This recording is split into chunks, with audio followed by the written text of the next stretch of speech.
یہ الفاظ اگر میں اس کو پڑھ رہا ہوں وَأَنَا أَتَخَوَّفُ أَن تُفْتَنَ فِي دِينِهَا، یہ لفظ رسول اللہ صلی اللہ علیہ وسلم نے فرمایا کہ فاطمہ مجھ سے ہیں اور میں خوف رکھتا ہوں کہ اس کے دین میں فتنہ ہو جائے. اب ان سے معنی پوچھے اس کے فتنے کا کیا ان معنی ہے؟ تفتن فی دینہا، کہ ان کے دین میں فتنہ ہو جائے گا. کیا کیسے اس سے کیا مراد ہے؟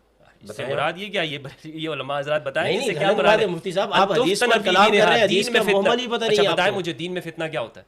یہ ہے کہ دوسری سوتن آئے گی فاطمۃ الزہرا، اس اس سے کے دین میں فتنہ کیسے؟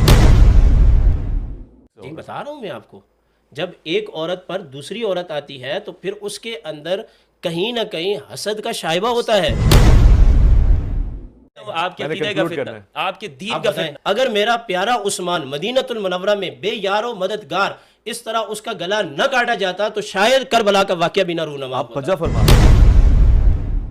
اس دن سوگ منائے یا خوشی تو منائے؟ 3 دن سے زیادہ نہیں ہے. بس تو خوشی منائے نا. نہیں، پھر خوشی جب آپ مانا لیں گے خلیفہ کے معنی میں تو پھر ہمارے نہیں لے رہے خلیفہ کے معنی میں، لیکن مولا تو مان رہے ہیں، اس کی خوشی منائے. یہ جو عرف عام میں عید غدیر ہے اس کی خوشی اہل سنت میں نہیں ہے. سنت کو ویسے ہی بس وہ جو اہل بیت کی محبت میں جو لوگ کر رہے ہیں نا، اہل سنت بولتے ہیں ہم اس میں شامل نہیں ہوتے. وہ جو محبان اہل بیت کرتے ہیں نا تو یہ اہل سنت کہتے ہیں نہیں نہیں ہم اس میں نہیں آئیں گے. میں شکریہ یہ کہنا ان کے چاہتا اللہ نے دور رکھا. اس کا تعلق تو سب سے پہلے تو یہ ہے کہ یہ جو غدیر کا واقعہ ہے یہ امام علی علیہ السلام کی ولایت کا اعلان ہے پوری انسانیت کے اوپر، تمام مومنین کے اوپر، تمام صحابہ کے اوپر، کہ سب صحابہ کے اوپر